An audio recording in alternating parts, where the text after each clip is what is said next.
நீங்க என்னை எகிப்துக்கு அனுப்புனது ரொம்ப நல்லதா போச்சு. நான் பார்வோனுக்கு தகப்பனாகவும், அவங்க வீட்ல உள்ள எல்லாருக்கும் கர்த்தனாகவும், இந்த எகிப்துக்கே அதிபதி ஆகும்படிக்கு நீங்க செய்த தீமையை எனக்கு நன்மையா மாறச் செய்தாரு. அதனால தேவனே தான் என்னை இந்த இடத்துக்கு அனுப்புனாருன்னு சொல்லிட்டு அவங்ககிட்ட ரொம்ப பாசமா வாஞ்சையா பேசுறாரு.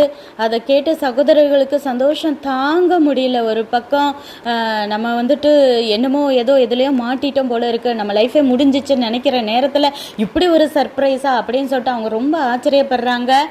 இப்படி ஒரு இடத்துல நம்ம திரும்ப யோசேப்பை மீட் பண்ணுவோம்னு சொல்லிட்டு அவங்க கனவுலேயும் நினைக்கல. அப்படி ஒரு சர்ப்ரைஸ் கிடைச்சோன்னா ரொம்ப சந்தோஷப்படுறாங்க. யோசேப்பு சொல்கிறாரு சகோதரர்கள்ட்ட, நீங்கள் எல்லாருமா சீக்கிரமாக போய் நம்ம அப்பா கிட்ட போய் பார்த்து நடந்தது எல்லாத்தையும் சொல்லுங்கள். நான் யோசேப்பு உயிரோடு தான் இருக்கிறேன் அப்படிங்கிறதையும் நான் அவரை ரொம்ப நேசிக்கிறேன், சீக்கிரமாக பார்க்குறதுக்கு விரும்புகிறேன்னு சொல்லிட்டு சொல்லுங்கள்.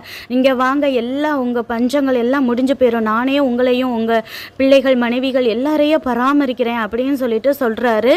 அப்புறம் பென்யமின் தன் கூட பிறந்த தம்பியை கட்டி அணைச்சி அழுகிறாரு. அதுக்கப்புறமா மற்ற சகோதரர்கள் ஒவ்வொருத்தராக யோசேப்பை கட்டி அணைச்சி அழுகிறாங்க. அதுக்கப்புறம் அங்க இருக்க பார்வோன் அரண்மனையில வேலை பார்த்தவங்க எல்லாரும் இதை பார்த்து ரொம்ப சந்தோஷப்படுறாங்க. அப்புறம்